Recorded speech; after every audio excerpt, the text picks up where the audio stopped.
Welcome out to another episode of It's All Been Turkey For. This time, DS9, the episode is Dax. Dax. It feels like a favorite. I think that might just be because we all love Terry Farrell. Either way, hey, you know what's a favorite? You're a favorite of ours. We hope we're a favorite of yours. And if we are, patreon.com/IBD. Go there, support us, get the bonus content, check out all that stuff, and check this out because everyone on DS9 is doing it. This is Dax on It's All Been Turkey. Welcome out to another episode of It's All Been Shrek Before. Your regular hosts are here. This is Steven. And I guess I was supposed to start this, but gave me my chance. Nobody gets your jokes that you reference things before we start the podcast. All right, fine. I'm Keith for what it's worth, which is very. Oh goodness me! Jimmy-Jerome is here, and we're here to talk the seminal DS9 episode. I just like to say seminal. Dax. I did not hear that word coming. That's for certain. Okay. Oh, I didn't. That was accidental. Oh boy. First impressions of Dax. And remember, Steven, it was not a trial. It was just an arbitration. So your law stuff, you gotta weigh that. I didn't get as deep into that as I thought I would, but there's a little bit of stuff. But they actually, within the episode, they kind of solved it. But I've got some thoughts, of course. I ended up liking this. I feel like I missed some things. I don't feel like I have more clarity about Trills. What are you confused about? Let's see if we can answer them. Well, actually, this is first impressions. We'll get to it. Yeah, we'll get to it. Yeah, but overall, I ended up I was worried when I saw DC Fontana's name again. Much respect to DC Fontana, and I think actually overall, I think I probably liked her stuff more than you guys. But I was a little worried, but I ended up liking it. I know that I actually noted at some point I really enjoyed the rhetoric they were using, and I think I liked the dialogue in this actually. It seemed to fit. Well, certainly for what they were doing, it seemed to fit to go a little lofty in certain places. And get a little poetic, and so good back and forth. Yeah, that was fine. I remembered relatively early in the episode, as soon as we saw the widow, I remembered what the twist was of where Curzon was. Okay, but. It was fine.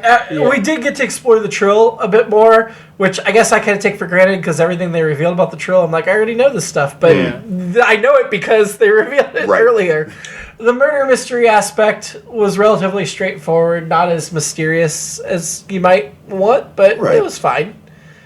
And the thing is, I'm thinking, Odo's had an episode, O'Brien's had an episode, Siska's had an episode. This is Dax's turn for an episode, and she hardly says anything and doesn't reveal much.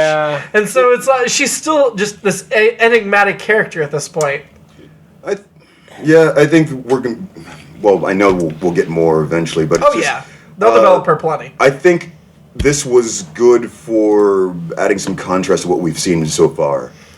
So showing her as being a potentially very serious person...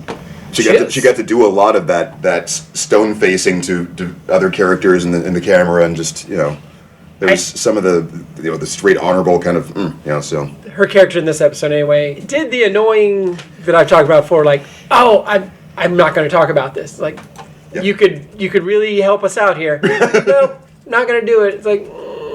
And it wasn't even who are you protecting? It was just no, I'm just not going to say it. It's like, okay, all right. Well, we'll check out this other interesting stuff. Like I said, I liked the episode overall. I don't know that it hung the moon, but I liked it. I started to notice the Law and Order feel to the pacing. It was weird, the way the story was structured. So you're saying Law and Order ripped off this episode of Deep Space Nine? Of course. Yeah. I think Law and Order was out by then, right? I mean... Yeah, Law and Order's been running since the late 80s, right? No, I'm kidding. I'm exaggerating. I'm looking it up right now because this was 1993. Law and Order premiered in 1990. Yeah. So we start off with a good chase. We even have them doing You're ahead of it. There's more. But I got notes before that.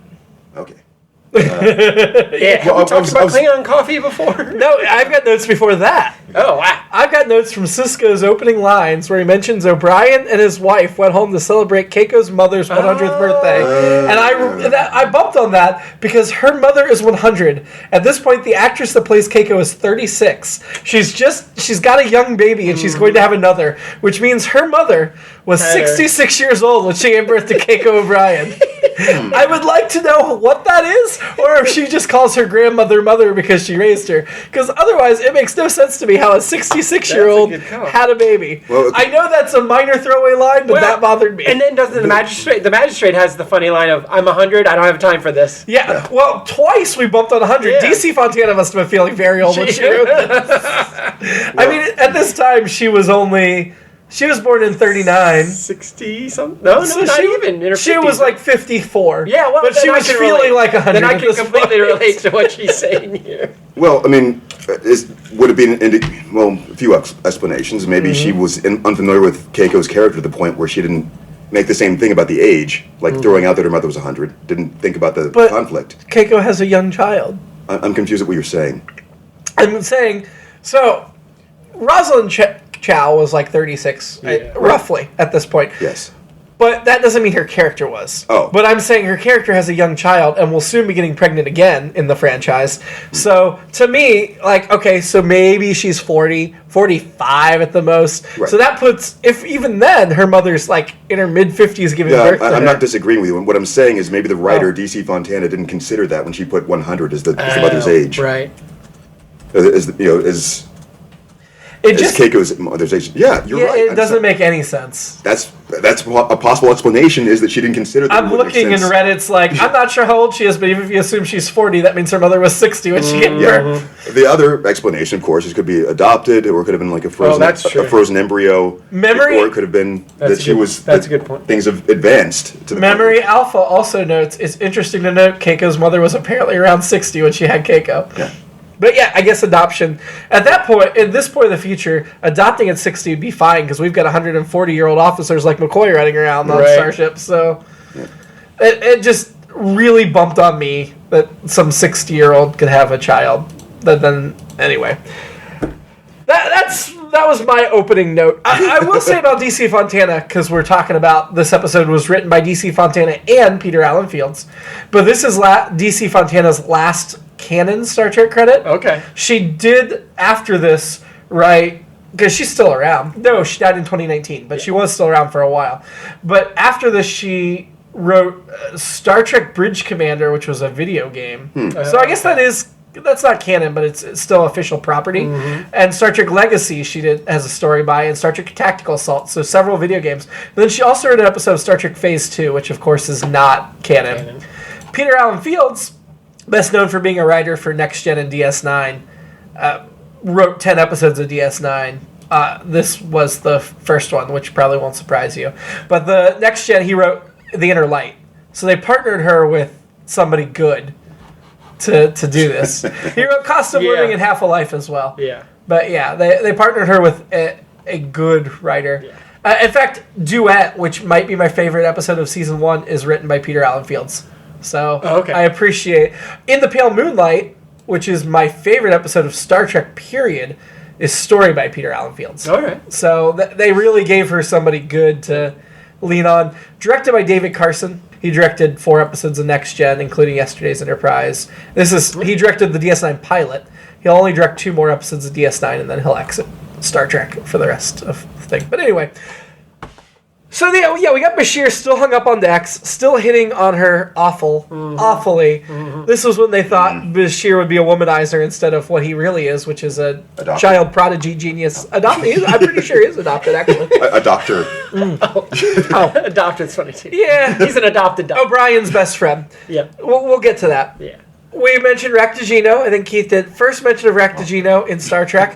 Klingon coffee is what it is. But somebody made a comment online I saw, how come all the characters we always see drinking Raktajino, none of them are Klingon? Like, we never see a Klingon drinking Raktajino, but we see other characters drinking Raktajino. Well, so is it like American Chinese food? Yes, that's what I was Is it like a fortune cookie? Yeah. I don't know. That's funny.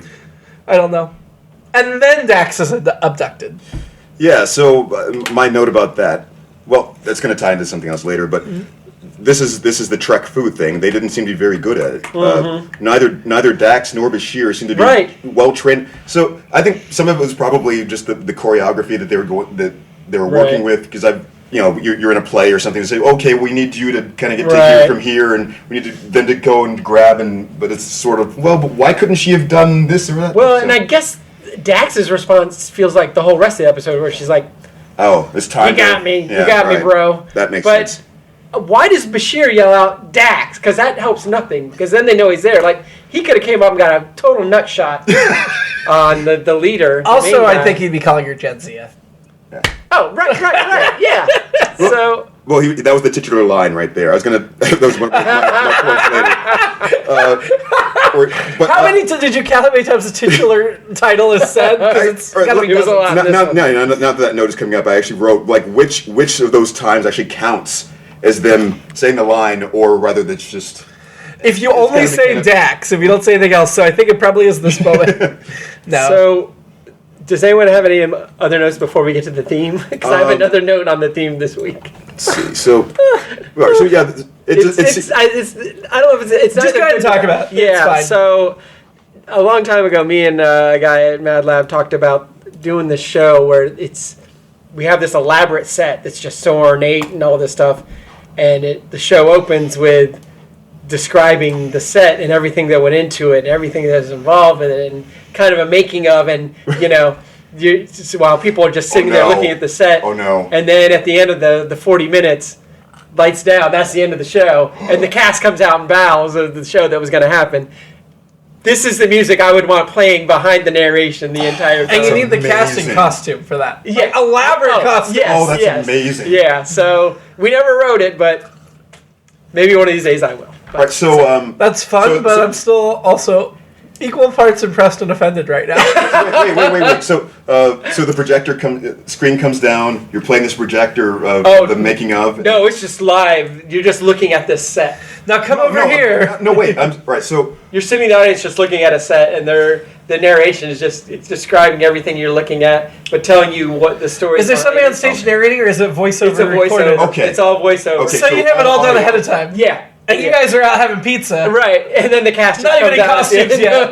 Yeah. The cast doesn't have to get the costume till the play starts. Wow. Yeah. Okay. Cisco locks down the station quickly, but their tractor beam's down, but they can override the airlock, and then they get the tractor beam back. It's all kind of very exciting, but I do kind of appreciate how well thought out this mission is. Yeah. Elan Tondro, played by Gregory Itzin. Yeah.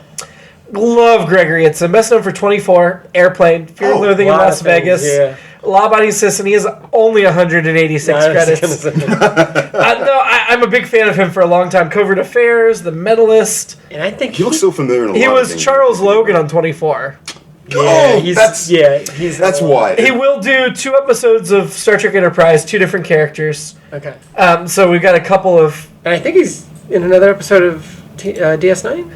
He's an episode. He is. Who Lords from Warren? Yeah, another character and an episode of Voyager. So 5 different characters. Right. We won't ever see this character again, but obviously they wanted to keep working with him because he's great. And for some reason Seinfeld passed on him or something. I don't know. But the whole get him and then Kira catching him.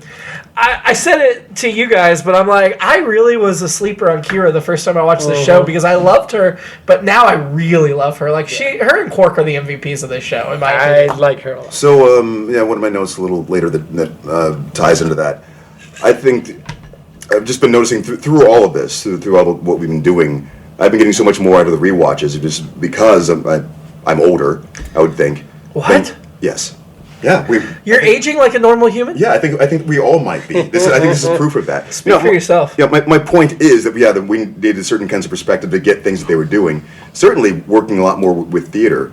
I think between the time that so you get to see, you notice those little things that they're doing with their faces. It's like, that's a great great touch that they're doing, or just even the complexity of the characters and the stories. It weren't really hitting it the same way.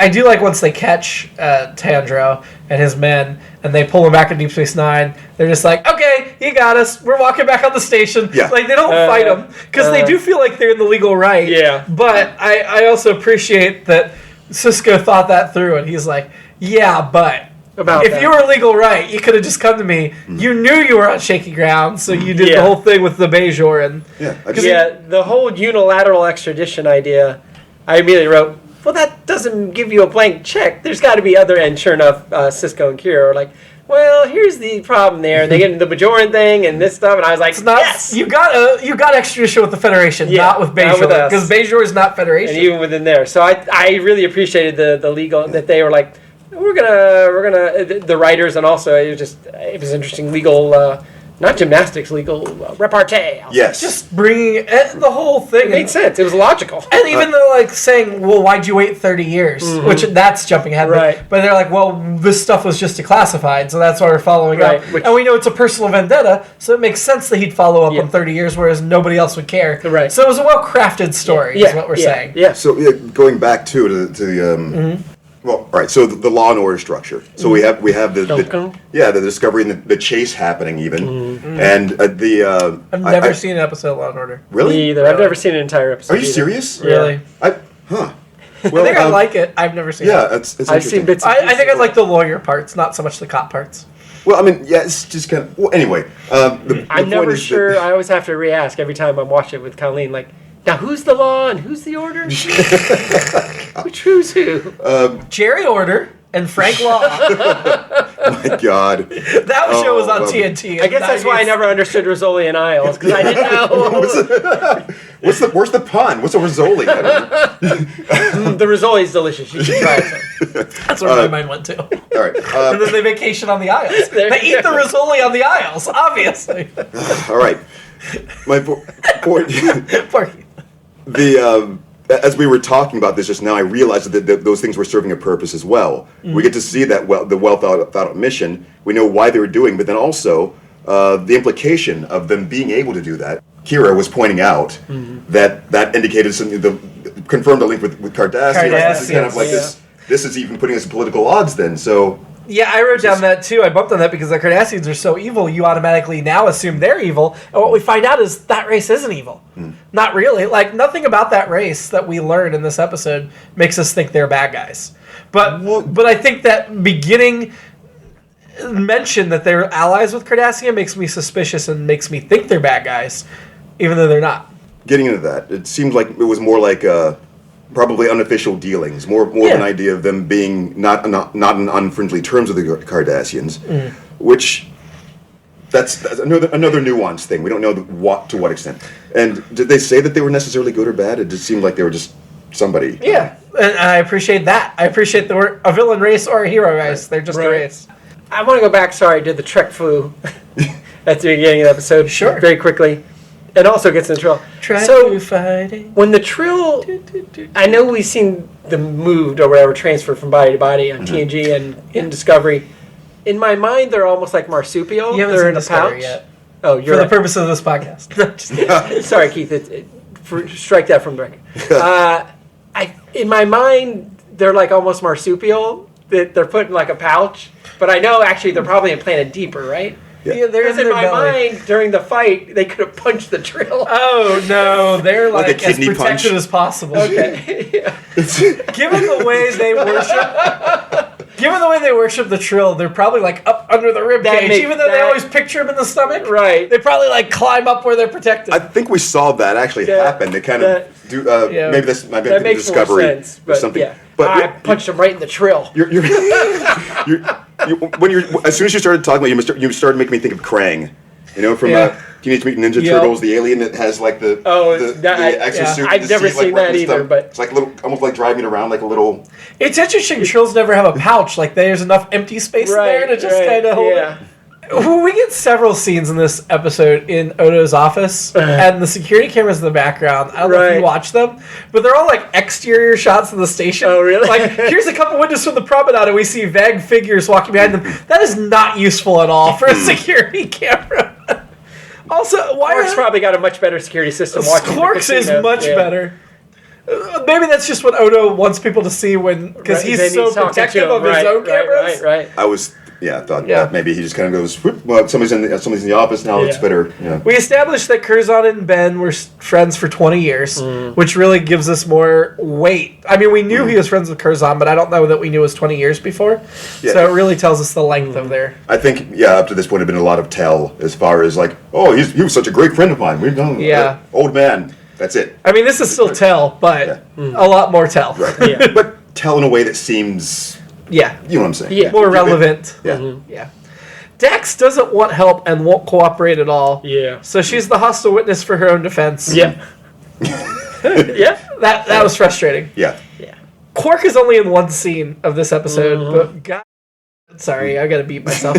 What a great scene when Odo shuts him down with the threats of the building code. It's like there is no other space on the station, and in my mind, there's 50 other spaces they can hold this. Odo's just doing this to be a jerk. Yeah, at first I was like, oh man, he's just being bureaucratic. Then I was like, Well, the sets. Is this like a mob thing where it's like, it'd be a shame? And then at the end, it's kind of like the police too, shaking him down. I'm like, well, I see a bunch of code violations I could write you up on here, but I could look the other way. It just doesn't make sense that you'd have to shut down the bar every time you want to have a meeting of 6 people. Funny scene, but I agree with you. Right. There's a conference room somewhere. Right. I seriously, I think it was just so they'd have to build another set, but also it gave a really fun scene. Yeah. When Sisko tells Odo, like, I may need someone to go there and investigate, Odo's like, no, I need someone. Maybe it's with security experience to go investigate this. Okay. But no, I need you to get on like, Odo is not taking I didn't the catch hint. that. And then the very next scene, he's there. So, but it just cracked me up that Odo never agreed to go and Sisko never asked him to go. I do like that Sisko puts it together his investigative team, just like Picard always had Geordi and Data. Yeah. He has his own team. Of course he does. Good team. That's the law part. Yeah. Dun, dun. No, that's the order part. Oh, conk, conk. So then we meet Renora, who, as we already mentioned, is 100 years old, even though Anne Haney, at the time of filming this episode, wasn't even 60. Yeah. I love Anne Haney, best known for Liar, Liar, Mrs. Doubtfire, Midnight in the Garden of Good and Evil, the American President. Her last credits were Dharma and Greg back in 2001. Wow. She passed away in 2001 at the age of 67. That's right, we talked about it. So she's been gone over 20 years, which is a shame, because she was in everything back in the day. Curb Your Enthusiasm, Charmed, Ally McBeal, The Gina Davis Show, Family Law, Chicago, Boy Meets World. I think she's the lady that... she was in Psycho, the 1998 version. She didn't start acting until she was like in her mid to late 40s, I think. Huh. Really? Well, I guess it was think Well, her credits started in 1978, so she had a 20-year acting career. Yeah, she was Miss Uxbridge back in The Survivors. But yeah, I really liked that. Oh yes, how could you forget Kevin and hang on, I'm gonna get you. Roro? Rashawn. And this is all. She only had 2 Star Trek credits. It's this and that. Yeah. But thank God they brought her back. I love her so much. I wrote down she's space RBG. She is. Yeah. I was going to point out that great sequel that she was in, Liar, Liar, Mrs. Doubtfire. That was straight to video. That's why a lot of us don't know. The way you said that, though, it sounded just like, okay, I remember. And the way a catchy movie title. The way she came in, we're going to be done by supper, not senility. Senility, Senility. I love it. I love the Bajoran makeup. Just everything about her. Yeah, it was perfect. Everything about her. Sisko is good. Dax is not pleased that he's doing well. Yeah. It's funny. She doesn't want to that gets me to one of my legal questions. Was Samuel T. Cogley the last space attorney because after TOS? Yeah. Because even in that, they don't want to pay a guest star. You've got a space attorney too, the prosecutor. But after that, it's like, nope. Only the people involved, the captains of the ship, and they're the only ones that... Well, back in the original series days, you only had to pay 3 main characters, and everybody else could take the week off. Now you've got 9 main characters. You're going to find a way to work them into the story. Yeah, I just wish... but then they have the guy who comes in to testify. Still got to... Well, that was a Trill. So the Trill you're talking about is Sealand Pierce, played by Richard Linebeck, I like that. Who's best known for Speed, Natural Born Killers, The Ring, and Twister. So he's got some mid-credits. Yeah. 71 total. Still alive, but hasn't acted in 10 years or more. Yeah. So Justified was his last credit. He will play a character in an episode of Star Trek Enterprise. Last credit would have been Justified. I love Justified. He was previously, funny enough, in the Next Generation episode Symbiosis. So in the interview, they said, they asked him, so why should we give you this job? I was, I had 70 credits before this. It's like, well, I guess this is Justified then. My goodness. Yeah. Sisko assigns Bashir to find medical evidence because he doesn't have anything else to do, clearly. But because otherwise he just sits there and makes smarmy, awful comments at people. But the whole thing of Sisko in that moment, I know Dax is his longtime friend, but him saying, if you find answers I don't agree with, they're wrong, keep looking. Yeah. It's not sound legal theory. No, it is not. It's Just assume there is evidence that supports us. we know Give me something I can use. Is what he meant to say. that we knew what he meant, or at least I thought I felt like I knew what he meant. That there is probably there would be a solution other than that. Yeah. That this wouldn't be the final word, but I would still like to know if there's precedent. There was something there I thought that I think he wanted to know for his own personal reasons, since he was still trying to process the separation between those. Yeah, because he's still trying to figure it out, right? Yeah. I mean, that's what we've. When he said, if there's something that disproves us, tell me about it, that was his one saving grace, because everything he said before that was the opposite. Yes. Yeah. The Widow is now introduced. The Widow Tandro, played by Fionnuala Flanagan. Yeah. Best known for The Others. Great movie. Waking Ned Divine, The Guard, Four Brothers. She has 140 credits. She was in episode of Next Generation. Oh, that one hasn't aired yet. How many of those? And also an episode of Star Trek Enterprise. 3 different characters. How many of those 140 credits would you feel were justified, though? I don't think she was in Justified, because I saw every episode of that. No, she was Zero. not. Zero. She was not. So none of them were justifiable. She does have credits from That's a this different year show altogether. and already from... She will be in The Hunger Games, The Ballad of Songbirds and Snakes next year as Graham Ma'am. So she's still acting. She was born in 1941 in Dublin, Ireland. I enjoy her. That was one thing that struck me about this episode was when we were looking at it 2 weeks ago or last week. There's 3 major, like Gregory Edson, Anne Haney, and Fiona Flanagan. To me, are all 3 not household names, but recognizable TV actors. Yeah. Yeah, it's probably worth an O'Brien. And all very talented.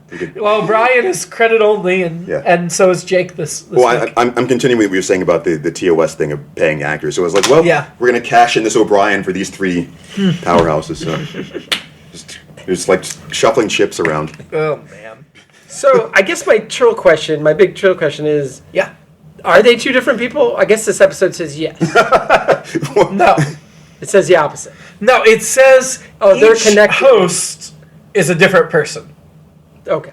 And so the Trill is a different person every time they change hosts. And so, my understanding with that was that, the stuff that happened with Curzon Dax was before he became a host? No. He was a host then? Yes. Okay.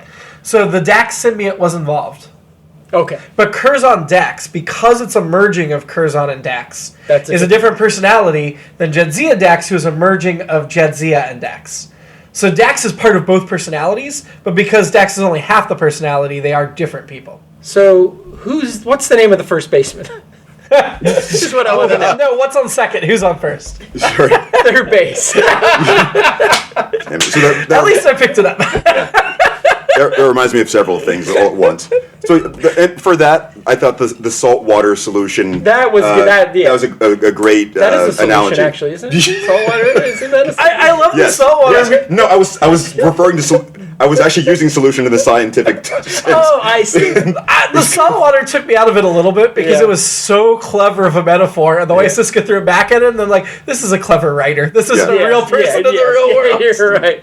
Though I did appreciate the whole sequence, just the whole and now you've proven my point. Yes, exactly. And, aha, aha. You just aha. And I like there wasn't a lot of point of order in there. It was like, I'm going to talk while you are questioning the witness. I'm just going to talk, which is fine. It was an arbitration, right? Yes. So, yeah. In fact, every time they tried to do some pull a little bit, so this is not a trial. Stop that. So the Trill, the guy comes in, Richard Lineback comes in as the expert witness, and he's like, "Yeah, I'm a Trill host. Okay, you're an expert. No further questions necessary." Very few Trill get joined. Most Trill are unjoined. How do I know he's a Trill?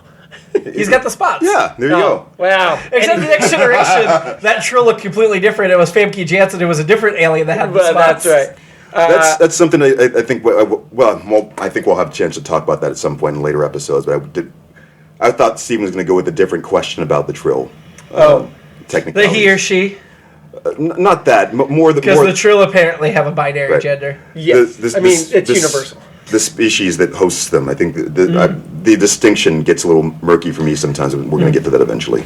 Well, there is an episode, and this was what I was saying when I saw Dax. I was like, "Oh, this is the episode," but it's not. In season 3, where we get to meet each of Dax's hosts. I think there's Jadzia's like the 8th or 9th, so we'll get to actually see them all in different personalities. I think that'll help you differentiate between them. The Daubert standard, that is the standard for an expert witness to testify. That's what I was trying to get to, but doesn't apply here. Well, I mean, DS9. well, and how would they establish that in that sense? Would they show an X-ray or something, or like? I guess, yeah. I guess would we be experts on human physiology? I think for the purpose the joined host is such a small part of Trill society, and this I feel like. Well, and he was set by the Trill in this matter. That's true. He did have their blessing, so that helps, I guess. Or at least he said he was sent by them. I want to see his passport. I want to see his papers. In the sense of there needing to be some sort of authentication, yes. Yeah. That he actually did go through a process. I mean, and this is getting back to the Daubert standard. Yeah, I guess sometimes it is as easy as, I'm a doctor. I have degrees in this, and this, and da-da-da-da. All right, you're accepted as an expert, as opposed to... I think it's usually a bigger issue when you're getting into newer fields of technology and stuff to establish someone as an expert. Right, but to get to the other part of what you're asking, I think in the sense of him having gone through the process, which involves apparently some sort of academy training and actually having some sort of experiential reference to having a host inside, etc. It's like, how do you feel? This is how I feel. The thing that I bumped on a bit about inconsistency with Trill is they said after 93 hours after the Trill joined, neither host nor symbiote can survive without the other, except the symbiote goes on to be joined with another host. Right. So really what you're saying is, I think what they meant is the Trill symbiote can live outside a body before they're joined, like in a pool. Right. But once they're joined, they have to go from host to host. And I think that's the part they didn't talk about is like, okay, the symbiote can live if it bonds with another host within 93 hours, but that's interesting. That was a little murky. I guess any mother on planet Earth would be a expert in pregnancy. It depends on the nature of the questioning. Yes. I guess whether it's germane to the even the mothers that didn't realize they're pregnant till they were giving birth, maybe not them. Maybe not them. I guess it depends on the point they're there to talk about, to offer their expert testimony. I did, like I said, that's part of the equation. There's definitely clever writing in this. Not only did Sisko and Tandra's exchange, but Tandro tripped Bashir up in his questioning. That was nice. I loved just the way that he was his witness stand side manner, just that kind of complimentary, respectful, and just kind of. By the way, we're going to do this up. It's classic Gregory. And I also like that he didn't hide that. Like, I am delighted that you are answering this question, and I know I'm going to be right. So till we come back around to the saltwater. I got excited when Sisko called himself to the witness stand. I really thought he was going to question him, and that would have been a Samuel T. Cogley move. It's in Bananas. Again, this is my weekly Woody Allen. I know we canceled him reference. In the movie Bananas, he's sued actually for treason and seditious acts against the United States government, which. Like that ever happens. But anyway, so he ends up questioning himself, and it's very funny. And, I like her gavel. I liked her. I like the distinction with it. Yeah. So I feel like we've seen that in other sci-fi. It didn't seem all that different. Yeah. Curzon, you can tell Sisko's bias because he talks so much about Curzon giving him a sense of honor and telling him what honor was. But he also says, but he also drank a lot, was a womanizer. So even there, he's admitting. And of course, the evidence that ends up clearing Curzon is he was having an affair. Right. So Curzon wasn't that honorable. But people are complex. Yes. Yeah, that's true. I think that serves several purposes at once. He's using himself as a character witness, of course, and establishing credibility by not trying to whitewash the person he thought that he was, giving examples of the types of flaws that he might possess, but not the ones that you're giving. It's like, I'm not saying he's perfect, but he wouldn't do this part. And then also, for the writing, establishing that part of the character ahead of time to lead into, this is in character for him to do this, which it proves it. The breadcrumbs for the affair were so like so you saw it coming well before it was revealed, right? Yeah, you had a feeling that and the whole thing about the husband wasn't a hero in life, and I thought for a second the wife was the betrayer, but no, the husband betrayed himself. I almost thought that's what they were saying in a couple of places. That's why I thought Dax was protecting her. So there were a couple of things if you would watch an episode of Law and Order, for example, this is a very classic kind of thing of that kind of like the witnesses doing. They're protecting blah blah. Yeah. And then we had a TNG a while back, and the Duroses, that whole thing about this person was actually doing the. Yeah. So the husband died while Curzon was in bed with the wife, right? Yeah. And that was reminding me of... probably not... That's what the transmission was saying. Yes. That's what it was. Yeah. But it reminded me of the story of David and Bathsheba from the Bible. So David wanted Bathsheba, so he ordered her husband out to battle where he would be killed. Speaking of messed up ethics and whatever, Cisco telling Dax, if you were a man, I'd punch you. I really bumped on that in 2022. Yeah, that is... not cool. The thing with that is for two problems. One, if you would punch a man, you should punch a woman because equality. Right. But second, violence is never your solution. Feminism. Right. Especially a Starfleet commander who runs a station. Right. So, yeah. Dax admits that Jadzia Dax admits that Curzon Dax was in love with the widow Tandro. The Jadzia... Nothing else. They talk about the whole thing that Jadzia is the age of the Arbiter's great-great-granddaughter... Or not great-great, sorry, just great-granddaughter. Yeah. Which, again, I'm like, but you in this same episode, you're saying Keiko. Yeah. Never mind. Different, yeah. Keiko is not... Why couldn't you have just made it granddaughter instead of... That, right. I'm going to see my grandmother's 100th birthday instead of mother. That scene would make sense. It would make so much more sense. Jadzia earned 4 degrees before joining. I thought that was good character development. Yeah. Like, she's very talented in science. It does make me wonder what she's doing on this station, though. Right. Because Sisko's there because his career was dead. Yeah. Bashir's there because even though he graduated top, he wanted to be on the frontier where it's dangerous. Is Jadzia just there because she's friends with Benjamin? Do you really not know the answer? Are you establishing that? Or No, I really don't know. It should be interesting. Maybe we'll find out as we go through. It feels like somebody that is as accomplished as she is should not have ever been assigned to DS9 unless she asked to be, but I don't know what her reason is for asking to be, other than I want to reestablish a friendship with Ben, which would go against Trill tradition and law. Right. I think we might find out at some point if I don't think so. we're paying attention. No, I'm saying if we look for things, we might be able to find it, actually. I mean, yeah. I don't think so, but maybe.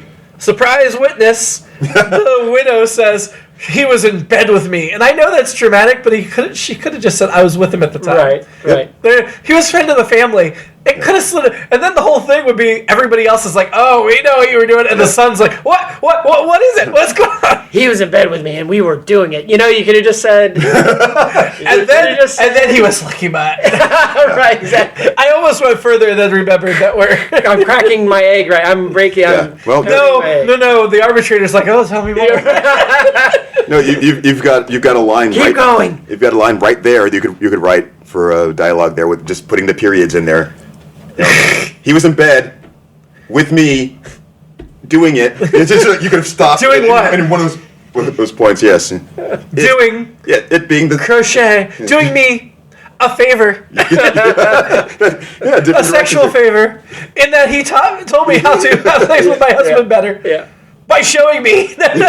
Just the back and forth. He did something really fun. Wealth things there. Yeah, there's a wellspring. We had the Jadzia and the widow talking and how Jadzia says Curzon swore the silence. And then I guess that does back up Sisko's claim that Curzon was honorable because he's so honorable that even Jadzia carried on the promise. Mm-hmm. The general apparently was a terrible man and he was treasonous, so who gives a crap? Yeah, he deserved everything that happened to him.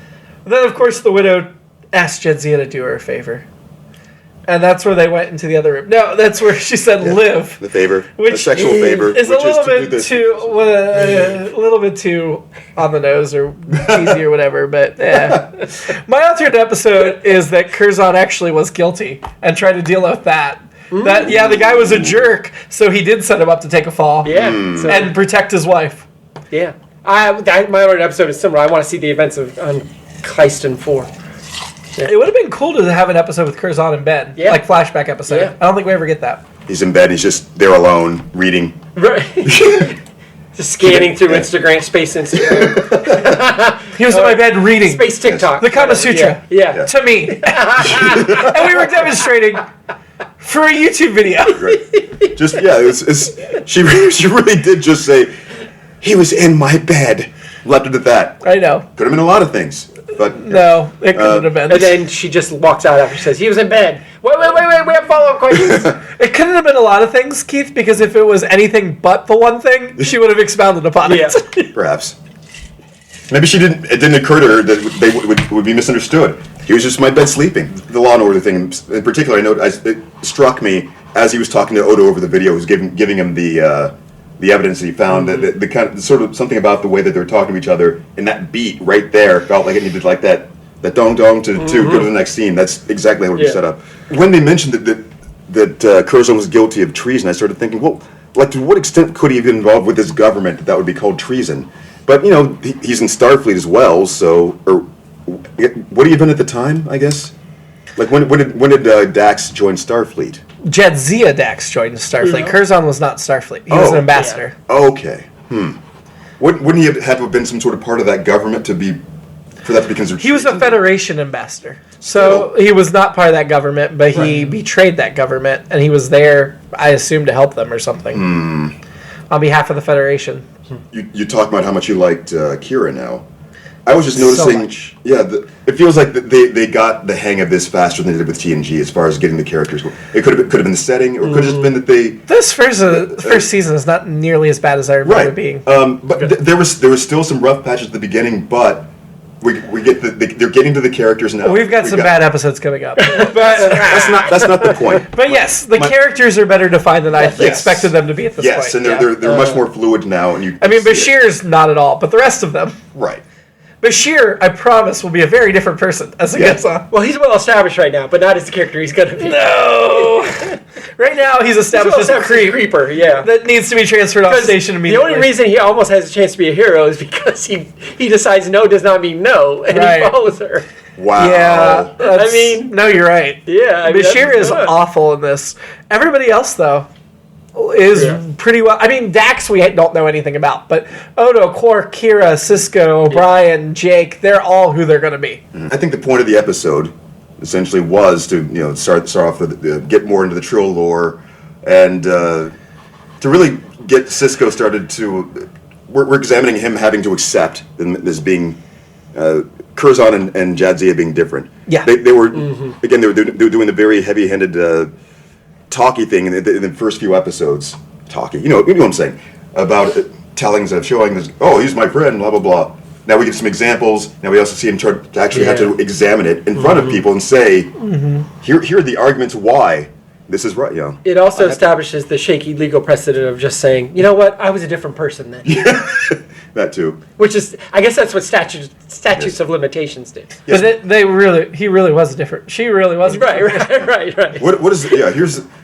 Why don't you give me a chemical process that best describes how you're a different person, and then we can prove it. So the alternate episode is that DC Fontana actually did not make the mistake. It was Peter Allen Fields who messed up the age of the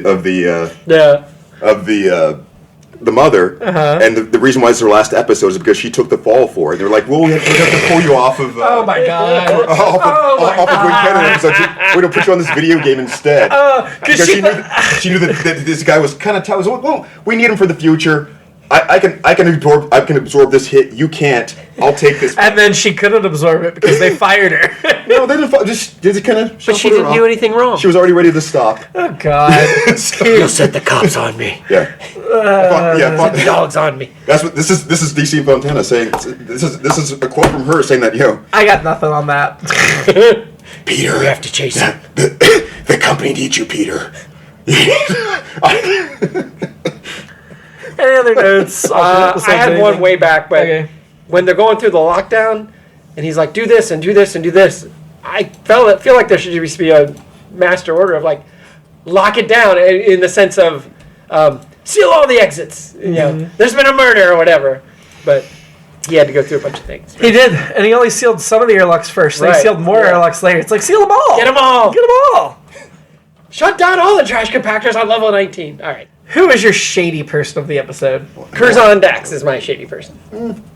Yeah. He was doing some shady dealings. Yeah. Or Jadzia in this case. I think... I was just going to say Dax because... Jadzia is my annoying person in the episode. We'll get to that in a second. Yeah. Okay. Shady, I was just going to say Dax because Curzon was shady for his reasons. Yeah. But Dax could have said something else like, I didn't kill him. I can't tell you why, but like, give him some. Right. Yes, and that's it. Not, give Benjamin something other than I'm just going to take the fall. Just say it wasn't me. Yeah. Because it wasn't. Caught her in the bed. Wasn't me. But they caught her in the bedroom. Hey, we have to stop. Yep, sued already. Too late. They caught her in the widow's bed. Is your annoyance specifically Jadzia or just Dax? I think specifically Jadzia for not being more forthcoming. Yeah. I mean, I just had Dax as my annoyance. Same. I mean, it was shady and annoying. Yeah. Who are we having a drink with? Space RBG. That's a good one. I mean, so I wrote this down that I was going to ask the arbitrator, but she was like, I don't have time for that. So then I go with Cisco. Because he really needs someone to sit him down and have a drink and be like, dude, she's not Curzon. Well, stop treating her like she's Curzon. It's fine. I think I would ask for a drink. She's like, I'm 100. I don't have time for that. And I'm like, then we better get over to that bar right now, honey. Yeah, have one with supper, essentially. Those are both good. I don't know. But maybe even the son at this point, actually.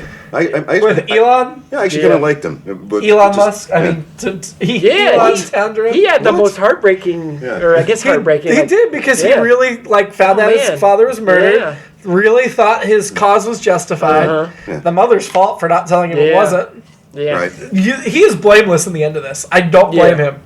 That's why he's none of our annoying or shady person. Yeah. Ranking the episode, I feel like we wouldn't need to start near the top because we liked this, right? Yeah. I think. Well, right now, number 1 is Emissary. I think I go below. Yeah. Yeah. Babel. I feel like I like this better, but I mean, at the same time, it's recency bias. Yeah. I think I would like that one at the time too, in a way. What's 3? 3 is A Man Alone. Which is comparable in certain ways. I think. Yeah. Another murder mystery. Probably. I think I like this one better. Okay. Yeah. Above A Man Alone. Yeah. It's just something above or below Babel. I can't really remember. I can't remember what it was I liked about Babel right now. That I think we liked all the Odo Quark stuff. Yeah. could have been. There was some really good character, and this only had a second of Odo and Quark, so I'm going to say below. All right. Yeah, I was just about to say I could go either way, and we usually say. I haven't spoken until now because I didn't feel strongly either way, but now I remember the Odo Quark stuff. I'm like, oh, this wasn't that good. Yeah. Next week, I think I told you I didn't watch a lot of Next Gen Season 6 and 7, so I guess I didn't know there was so much crossover, but Birthright Part 1, Next Generation, while visiting Deep Space Nine, Uridian tells Worf that his father lives. Sorry. So Moog apparently is still alive. And a discharge from an alien device puts Data in a dream state where he meets his own father. Huh. It looks like James Cromwell is back in a new role. Oh, wow. Richard Hurd is back in a new role. And Bashir and Morn are the only 2 DS9ers to appear in the episode. Interesting. So, because, Bashir at this point was everyone's favorite Deep Space Nine character. Well, it's pretty appropriate for the time period, I would imagine. So. But I forgot there was even a plot where Worf thought his father was still alive. Anyway, Birthright Part 1. And then we're going to mess with you because we're not going to do Part 2 right after that. We're going to do Deep Space Nine episode before we do Part 2 because that's how they were airing. Yeah. And we are doing air date orders. Oh, I thought. Yeah. Okay. Until then, live long. And live Yes. longer by hopping into different people's bodies. Or beds. Don't get punched in the trill. And you have to prosper. The city needs you more than it needs me. I've already had a long career, Peter. It's All Been Done presents Who's Got the Time?